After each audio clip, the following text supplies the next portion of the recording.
आप सभी को नमस्कार। हम महर्षि वेदव्यास रचित महाभारत का अध्ययन कर रहे थे। इसमें सुप्रसिद्ध कुरुवंश का इतिहास वर्णित है। महाभारत नाना प्रकार के ज्ञान, विज्ञान, कला का अथाह अनुपम सागर है।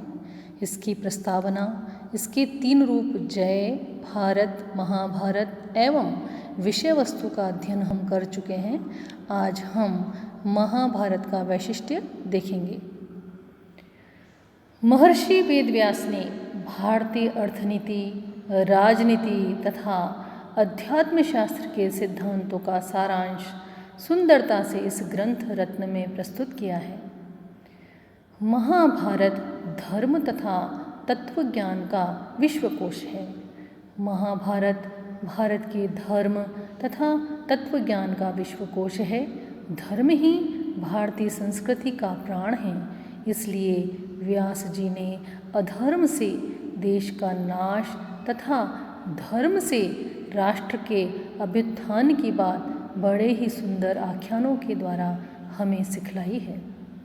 भारत सावित्री, जो महाभारत की भव्य शिक्षा का सार संकलन माना जाता है, में व्यास की स्पष्ट उक्ति है कि धर्म का परित्याग किसी भी दशा में भय से तथा लोभ से कभी नहीं करना चाहिए।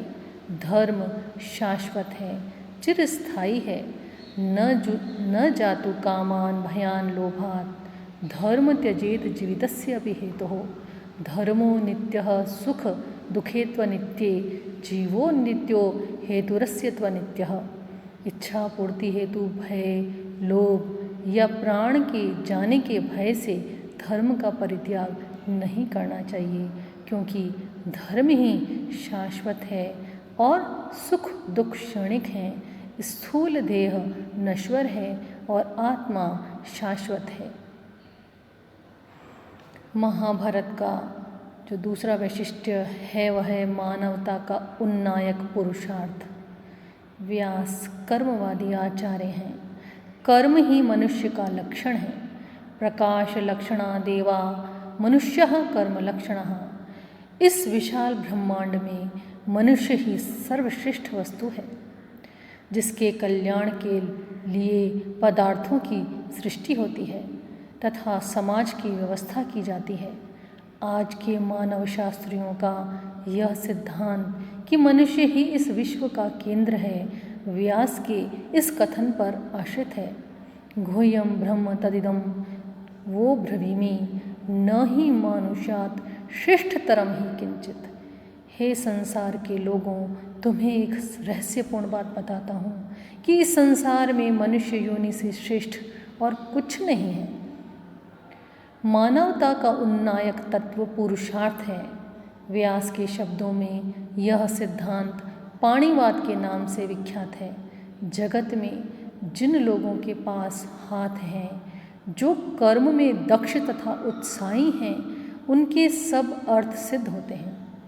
अहो सिद्धार्थता तेषां येषां सन्ति पाणयः पाणिमध्यः स्पृहास्माकं यथा तव धनस्य वै न पाणिलाभादधिको लाभः कश्चन विद्यते। इस लोक में जिनके हाथ हैं, उनके पास सफलता है। जैसे तुम धन चाहते हो, वैसे मैं उन्हें चाहता हूँ जो हाथ वाले हैं।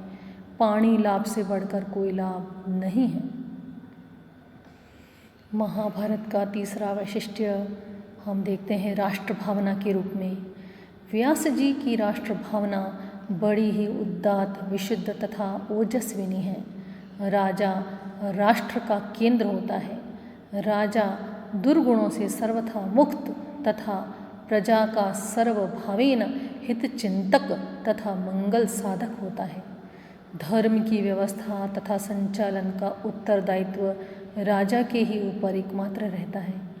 राजधर्म के बिगड़ने पर समाज तथा राष्ट्र का सर्वनाश हो जाता है। राजनीतिक नेता के लिए महाभारत एक विलक्षण आदर्श उपस्थित करता है, जो आज भी उतने ही सुंदर रूप से अनुकरणीय तथा ग्राह्य है।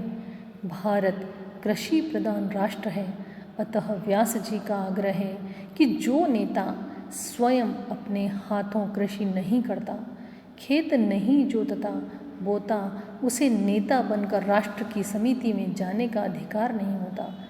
न नह स समितिं गच्छेत यश्च नो निर्वपेत कृषिम। आज के लिए इतना ही।